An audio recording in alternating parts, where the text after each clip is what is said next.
اعوذ باللہ من الشیطان الرجیم، بسم اللہ الرحمن الرحیم۔ السلام علیکم ورحمۃ اللہ وبرکاتہ۔ غوثیہ چینل پر خوش آمدید کہتا ہوں۔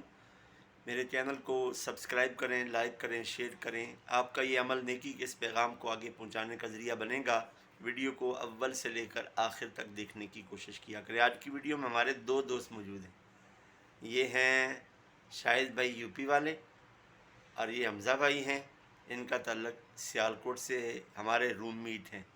یعنی روم میٹ سے مطلب یہ ہوتا ہے کہ پردیس میں جو لوگ رہتے ہیں مل جل کے انہوں نے روم لیا ہوتا ہے، اور وہاں جو رہنے والے ہوتے ہیں وہ آپس میں روم میٹ ہوتے ہیں، یعنی روم میں رہنے والے دوست احباب۔ اس ویڈیو میں ایک عمل بتانے کی کوشش کرتا ہوں، اور یہ عمل قرآن و حدیث کے مطابق عمل ہے، اور میرے قبلہ والد محترم رحمۃ اللہ علیہ اکثر یہ بتایا کرتے تھے، اور وہ عمل یہ بتایا کرتے تھے کہ ہر مشکل کا جو حل ہے وہ اللہ نے اپنے حبیب علیہ الصلاۃ والسلام کے نالین اقدس کے صدقے رکھا ہے۔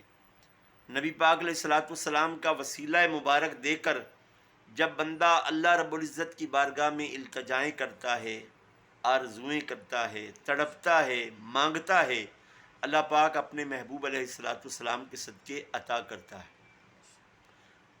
وہ وظیفہ کیا ہے کہ آپ اٹھتے بیٹھتے یا حیو یا قیوم برحمتک استغیث پڑھا کریں۔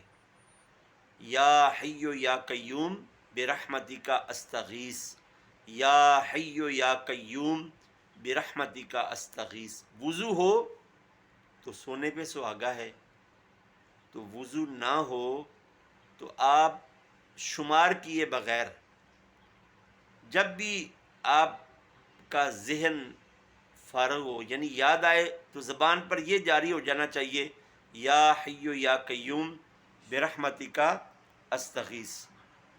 ہاں جی شاہد بھائی، حمزہ بھائی، میرے ساتھ آپ دہرائیں نا، یا حیو، جیسے میں پڑھوں گا نا آپ نے بعد میں پڑھنا ہے، یا حیو یا قیوم برحمتک استغیث، یا حیو یا قیوم یا قیوم برحمتک استغیث۔